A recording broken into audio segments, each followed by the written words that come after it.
going to start our next session, and it's Šima, who was my student, brilliant student, one of my 20s, one of the unique 20s.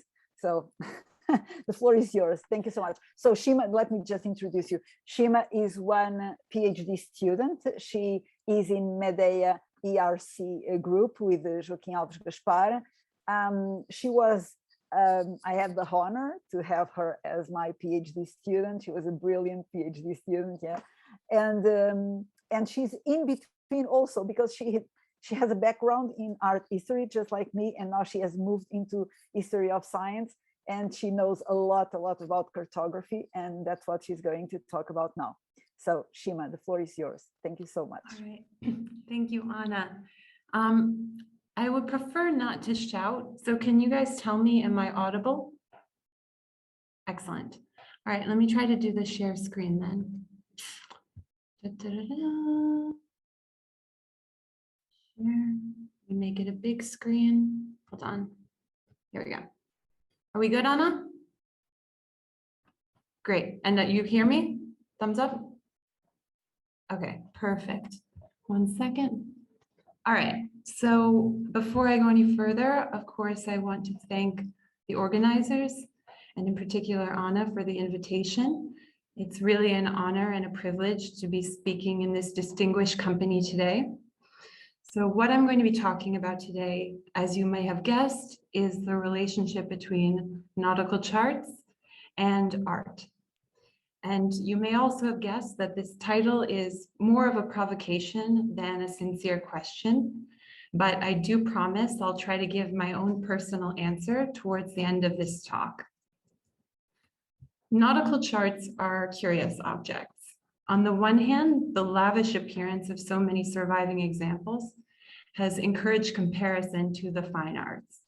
In 1931, for example, Henry Wagner said that it was easier to understand the prolific cartographer Battista Agnese as a kind of fine artist rather than any scientist or technical person. On the other hand, in 1980, in an article entitled Historical Links Between Art and Cartography, Ronald Rees came to the opposite conclusion. And I'll quote him here because it's a bit funny. He says, except for Portolan charts, that is to say, traditional charts of the Mediterranean, cartography had been an unscientific form of pictorialism until the Renaissance. So at once partly scientific and partly perhaps artistic, the chart defies an easy classification. And today my focus is going to be on the artistic side of this discussion. Since my main interest has been the production methods of charts, I've long been troubled by the fact that any conversation about art and cartography, it tends to be restricted to charts with a lot of figurative elements decorating it. And there are two problems with this. The first, which I hope we'll hear about in a bit more detail later, is that we often conflate, we look at this final work and we take it all as the vision of the cartographer, when in fact, in many cases, this was a result of a collaboration between a cartographer and a specialist in miniature painting. And another problem, and this is where I'm more interested and what I'll be focusing on today, is the fact that if we restrict our consideration of artistic cartography to those that are heavily decorated, we overlook any possible artistic vision in the basic elements of a chart. And what I plan to illustrate to you guys is that there is an artistic vision manifested in the very rudiments of nautical cartography. So instead of focusing on these painterly flourishes, that's what I'm going to be looking at. Another way of saying this is that I want to point out the moments that cartographers had to think like artists. So this is going to be a bit of a flyover tour, but I hope it will at least cause you to look at charts in a bit different way, and also at cartographers of nautical charts in a different way. And in this talk, of course, I'm following up and hoping to a little bit extend some conversations opened by contributions that are quite diverse, but include the Francesco Lagno's The Shaping of Africa, the collection of essays, Art and Cartography, and most of all, perhaps, Christian Jakov's The Sovereign Map, theoretical approaches to cartography throughout history. And just so we don't get too lost, here is the plan. We're first going to look at what is the essential components of a chart. Where is the cartographer kind of locked in, because this is a formal requirement. Then we'll look at early examples of Portuguese nautical cartography and see what problems faced these artisans and what they had learned from the legacy of chart makers before them. And finally, we'll explore along 3 themes, which I'll show later, how cartographers, despite working under a lot of formal constraints, exercise a kind of artistic agency. So let's go through the necessary ingredients on a chart. And these are basically defined by the use of charts as navigational instruments. They have to include a rumline network, a distance scale, and eventually latitude scale. The geography has to be in harmony with these elements. And of course, the dimensions of the drawing have to fit the intended use and the parchment size.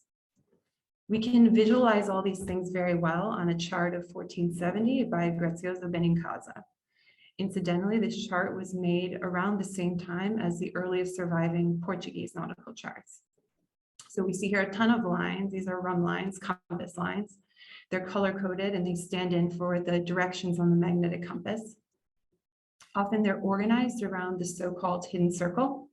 This is not a concept. This is a physical circle, usually inscribed in dry point onto the surface of the parchment. Those points from which all the rum lines radiate, we could call them rum nodes or rum line hubs, whatever you wish. Sometimes auxiliary nodes not connected to the main circle are added to give extra coverage along the width of the sheet. We have a distance scale here built into the frame. We have place names, which are also color-coded, with red generally reserved for the most important places. And typically we have the water uncolored, and we may or may not have compass roses. The earliest charts don't have them. They're not required. They're not necessary for navigational use. All you need is the compass lines and some indication of north, but they're a popular add-on. But it gets worse if you thought this was already a very confined space for creativity, because at least by the mid-16th century in the Portuguese context, although probably earlier and certainly earlier in Spain, the geographical design itself had to conform to an official pattern chart. So with all of these requirements on board, let's look at some of the earliest Portuguese charts. This image on the left with a detail on the right is the first example. It's anonymous, and we see all the elements already in place. The Portuguese cartographers had learned the lessons. They'd absorbed the conventions of this genre. We have a hidden circle, we have scale bars. We don't have a latitude scale yet, no problem. We can also glimpse some of this early history in copies of Portuguese charts made abroad. For example, this one was made by a Florentine illuminator and was included in a copy of Ptolemy's geography. And this one's a bit funny because if you look at it, you can see that these conventions, so essential to proper nautical charts, were not necessarily obvious to non-specialists in this genre. So the illuminator has not understood the color coding system or has decided to ignore it. The rum line network is devoid of any precision. The water is colored, so you can't even see the compass lines. And moreover, there's not even a distance scale bar. Probably though, the geography is more or less faithfully copied. And in both of these two examples, we are seeing the beginnings of a massive compositional problem, a page layout problem. Because for about 200 years, the center of the nautical chart had been on the Mediterranean. The layout had been solved. Although there were some hiccups in the beginning, more or less, by the time Portuguese started making charts, everything had been worked out. We can even visualize this center of the nautical charts world by looking for the center of the rum line network. And if you look at the extant charts made outside of Portugal, standalone charts, not atlases, you can see it's all clustered around the Mediterranean. So what happens when explorations on West Africa start taking place and you want to expand this depiction further and further south? Well, your first option is miniaturize everything. But the problem is the place names on these charts are already tiny. There's only so far you can shrink the Mediterranean. So the first thing that apparently the Portuguese cartographers decided upon was, let's get rid of the Mediterranean, let's flip the sheet, and we're going to focus on the north-south axis. We're going to focus on the Atlantic world. This is the beginning of oceanic charts. But it wasn't a straightforward process, and it wasn't one where people figured out a way to depict this new world and stuck to it, because the world was constantly expanding in the eyes of these Europeans. So if we look at late 15th century Portuguese chart, one of the earliest surviving ones, we see that in the desire to capture on one skin of parchment the whole space from the British Isles down to the southern point of Africa that was known to this cartographer, there wasn't space. So he gives the coast of Africa in two pieces. And even if we look across the 16th century at how Africa was depicted on Portuguese charts, there's a diversity of solutions. On that chart I just showed you on the far left, we can also note that the hidden circle doesn't fill the whole space. It wasn't required that it fill the whole space. Another cartographer has used half a hidden circle. On the chart on the top right, the hidden circle is accented with roses along almost every hub to create almost a secondary frame. And perhaps the funniest on this chart on the bottom right, maybe in a desire to use that long diagonal of the sheet, the north-south axis has been rotated. So this was a time where cartographers were really out at sea, facing new problems. And for this reason, it was a time ripe for innovation and experimentation. And I'm going to show now some ways that cartographers found aesthetic agency, found artistic freedom within this genre. I'm going to start by showing the use of borders. So if in the medieval Mappa Mundi, the world had been a pleasingly self-contained space, and on the traditional Portolan chart centered on the Mediterranean, any kind of uncertainty or hesitancy was confined to the periphery. With the beginnings of the oceanic chart, we are facing some strange phenomena. We have coasts that suddenly end because the ship didn't go further. We don't know what comes after, as on the left. We have coasts that are only partially completed and seem to float in space with no clear resolution of how these things all connect, as on this chart of Southeast Asia on the right. These are disconcerting images. This is an incoherent world. And one graphical fix for this problem, which was well pointed out by Christian Jacob, was to use a frame to restore a sense of integrity. And we do see a lot of frames on regional charts or oceanic charts that cover just part of the world.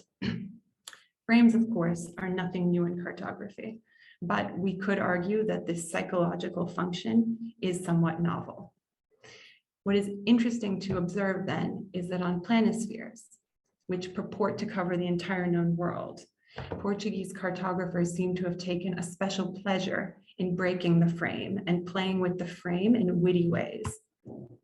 So on this planisphere of Lopoming, for example, the east and west extremes of the frame are broken to admit the coast. And it gives a kind of sense of the world wrapping around. This is also seen on some Spanish planispheres. And this part of a planisphere from 1545, and this is my favorite, I absolutely love this one. We have an extra witty and clever use of frames, because if you look, we have kind of the hidden circle with a ring of compass roses, but the westernmost one, it should cross with the frame. So here we expect a compass rose, there is no compass rose. We expect the frame to continue, the frame doesn't continue. And all of this pulls our attention to whatever is drawn there. And what happens to be drawn there are the Spice Islands.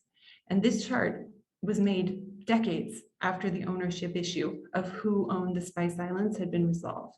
But yet its psychological salience continues to be expressed through the graphical means at cartographers' disposal. The same thing happens even as late as 1573.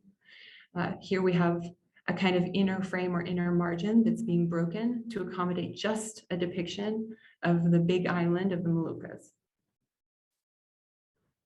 Now we've talked a little bit now about the roses and when we include them, when we omit them, how we can manipulate this for effect. So let's look a little bit more in detail, not so much at the types of roses, but at their deployment, let's say. So one way to deploy the compass roses, and this is seen in the first surviving Portuguese chart, was to artificially give a sense of symmetry and balance. Perhaps this is especially useful considering the total asymmetry and arguable imbalance of the shape of the coast. So here you can see we have a kind of rotational symmetry about the x-axis. And this wasn't just because there was no space. To be sure, the way the coasts were positioned, there wouldn't have been space for a rose at this point.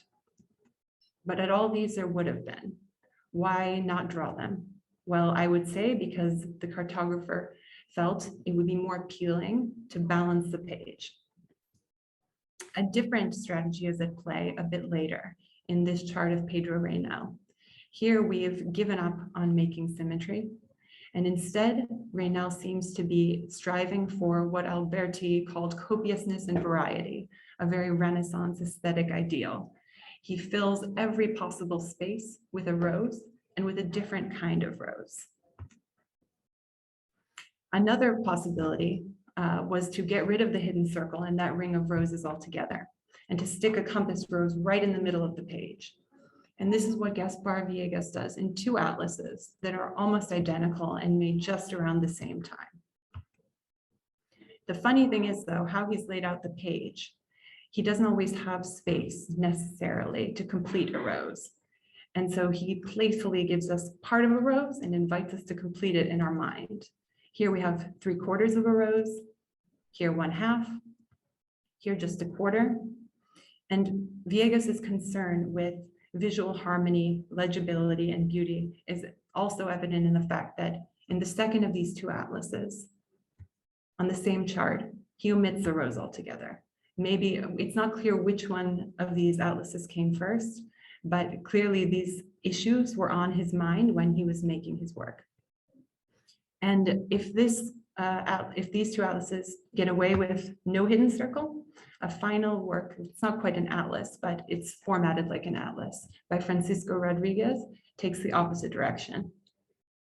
What he does is accentuate the hidden circle by giving it a double line and also enclosing all of the coasts within this space.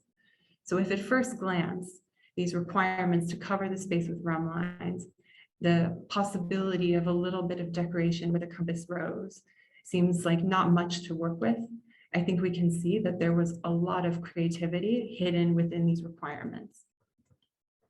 And a final topic I want to turn to is color. It's a very funny thing that when you look at almost all of the charts made before 1500, there's a default color for the coastlines. And I've argued elsewhere that this this tinting relates more to the production process than to a decorative function. But at a certain point, it does cross over into decoration. And these two colors that are mostly used are either pink or a kind of tan, even on Portuguese charts of the late 15th century. Now, there's a visual problem with using these as a decorative color. And that is the fact that colors so close in hue or value to the parchment itself are quite hard to discriminate. So when you look at a lot of these charts, especially as their ink starts to fade, you can't really make out the coast anymore. You can only make it out by the density of place names fringing it. But around 1500, something changes, and it comes out of the Portuguese context. Suddenly the coasts start to be tinted green. By the middle of the 16th century, this has become so normalized, especially in the Iberian context, that Martín Cortés suggests this as a kind of default in his treatise on navigation and also chart making. The origins of this seem to be the Cantino planisphere. And we might think, okay, this becomes a tradition, no more time for cartographers to be creative, no more freedom left. But this isn't the case. In a work of 1540 by Georges Reynal and several others, the cartographer has extended that tinting inland to give further weight and to highlight outcroppings, contours, changes, inflection points on the coast. Pero Fernandez does the same thing, but he achieves it not through solid fields of color, but by hatching. And even in those Gaspar Viegas atlases, which I showed you, which don't use any of the tricks of the two charts on the left, he's done something new with the green tinting by overpainting in a fine line of green. Even in cases where the coloring was done by a collaborator, not the cartographer themselves, there were still opportunities for the cartographer to exercise their creative vision. And nowhere is this clearer than in the atlases, the luxurious atlases of Diogo Homem, where if you look closely at flags, compass, roses, even scale bars, you can find tiny little coloring notes. It's particularly obvious in one atlas at the BNF that's unfinished. So even if it wasn't Homem himself holding the brush, doing the color, in this case, we see that it is his vision for the chart that's being manifested through the coloring. So where does this leave us with the question of nautical cartography and art? I think we all know that any cursory review of the Renaissance theoreticians on art are not talking about cartographers, far from it. And yet a lot of the principles that they outline about the ideals and virtues in art are plenty applicable to cartography and were even sometimes felt by cartographers as they went about their work. Moreover, since the earliest days of nautical chart production, almost, this is from about a century after Fine, the beauty of a chart was considered alongside its accuracy, and sometimes on equal footing. This was a work of science and also a work of art. Mainly what I want to leave you with, and which I hope I've imparted, is that despite the numerous intrinsic constraints acting upon nautical cartographers, the making of a chart was an act marked by creative choices. When we overlook these choices, we overlook a significant part of the cartographer's work and personality and artistic agency. And when these choices are inescapably artistic, let us acknowledge that in its way, a chart is a work of art. The end. Thank you.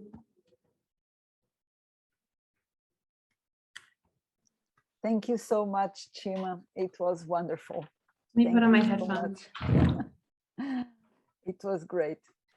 And I could see here all the desire of Joaquim Alves Gaspar to take a look in detail to all the charts. It's done, isn't it? Okay, so Pedro, we have questions. So Pedro, please. Unmute. Patricia, Anna, you cannot unmute. Uh-oh. Ok. Ok, Pedro, vê lá se consegues agora. Então. Oh, poor Pedro. O que é que se passa? Okay, I'm Oh, in. there he is. Okay, I'm in now.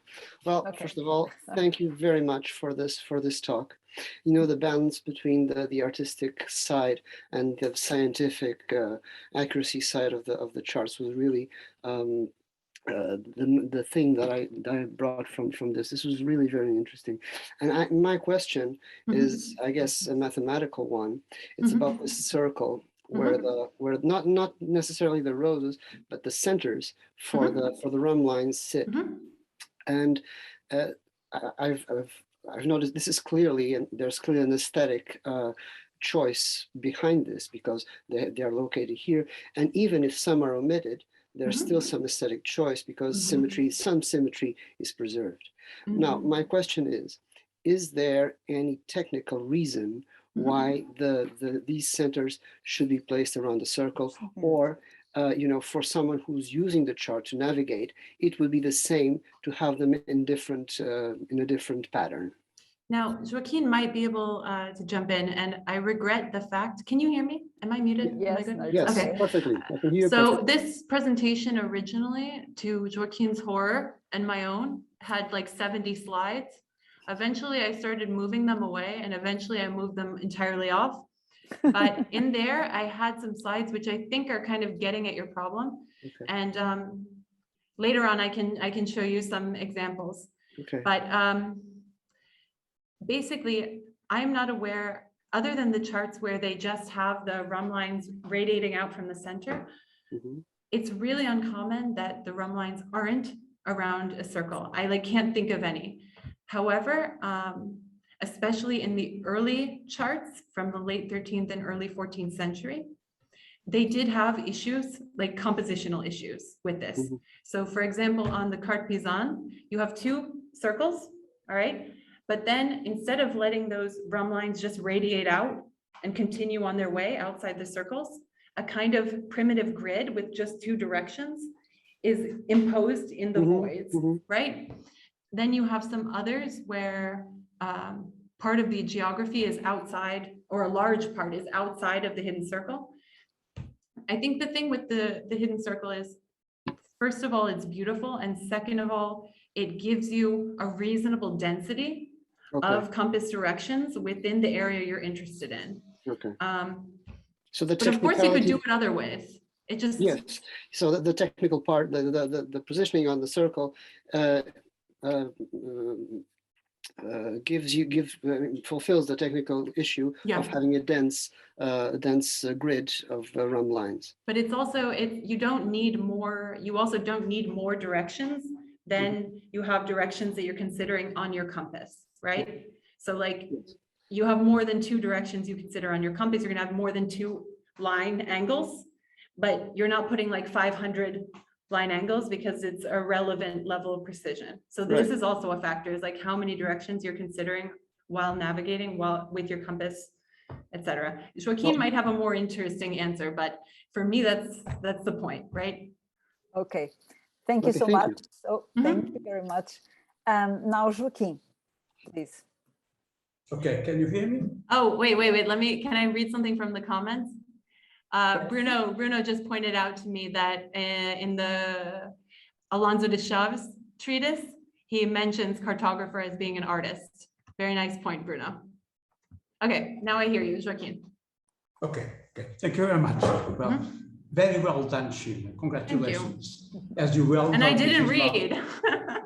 As you well know, this is not a hollow compliment, because I have reasons to say that. And I'd like to draw the attention of the audience to the provocative approach of Šima right on the beginning of her presentation. She proposed to talk about the artistic components of nautical chart without talking about decoration and without talking about the highly decorated chart, whose decorations was in fact made usually by artists, by miniaturists. And also by doing that, it drew our attention to the fact that the normal cartographer was also concerned with the artistic aspect of the chart in many things, not only in coloring, in the way the coastlines were generalized cartographically, in the way the windrows were disposed, etc. I'm sorry, this is not the question, it's just a compliment. Well done, Šima. Why, thank you. There's no question? No question. No, I'm disappointed. I was promised harsh no questions. Difficult question. No, at this time. All right, fair enough. Sorry, Anna has one.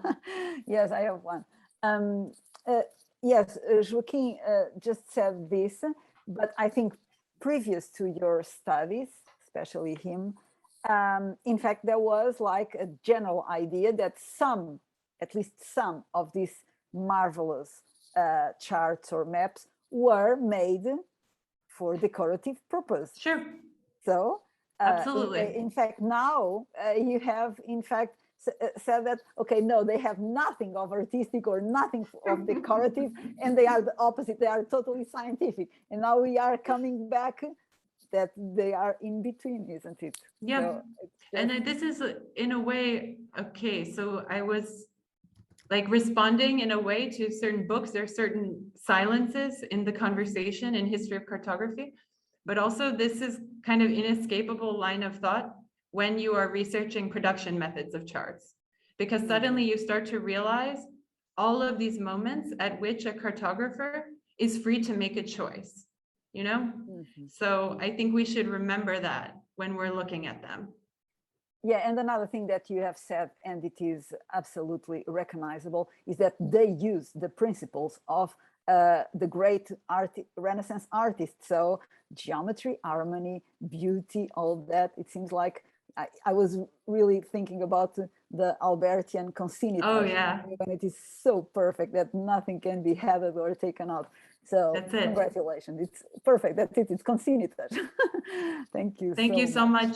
Perfect. Thank you so much to Anna for putting together such a diverse group of speakers so we can approach this problem from all different directions. Yes, and I think in the end we are all getting more close to each other. This is one from arts will get more close to science, and those that come from science will get more close to art. So, okay. Oh no, we have more questions. Yes, okay, Samuel. Of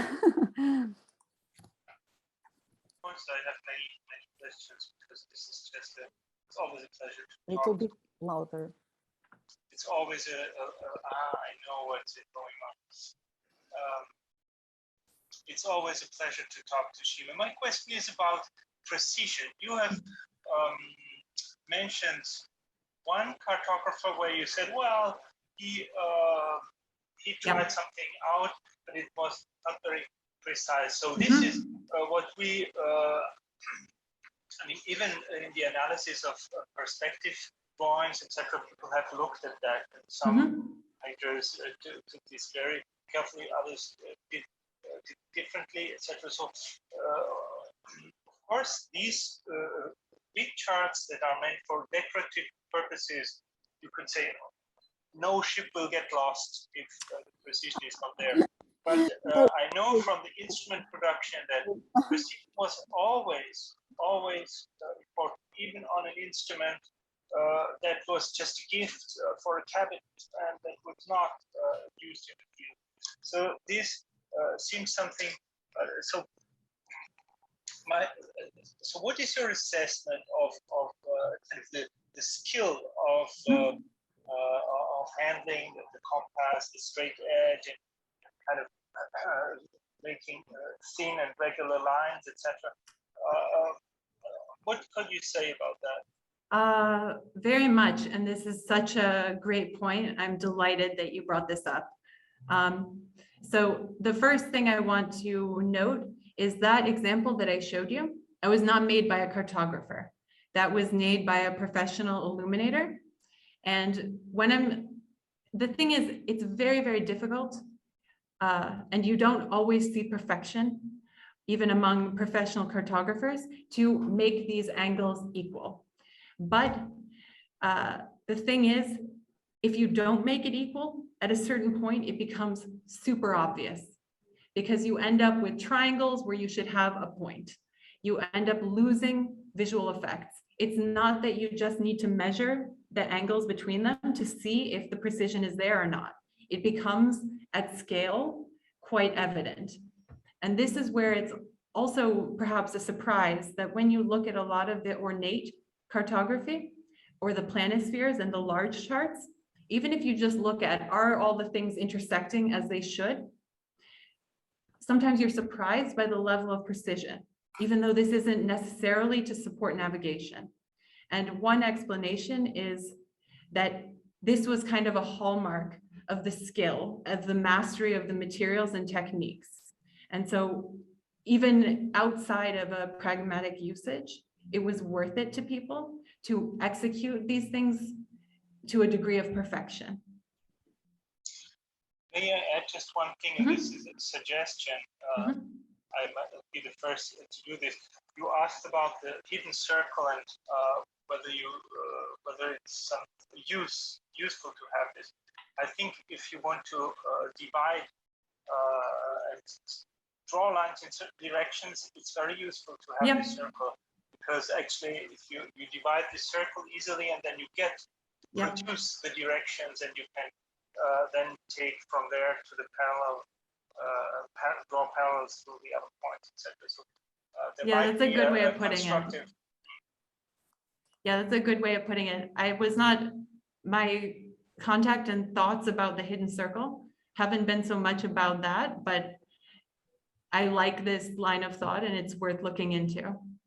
Okay.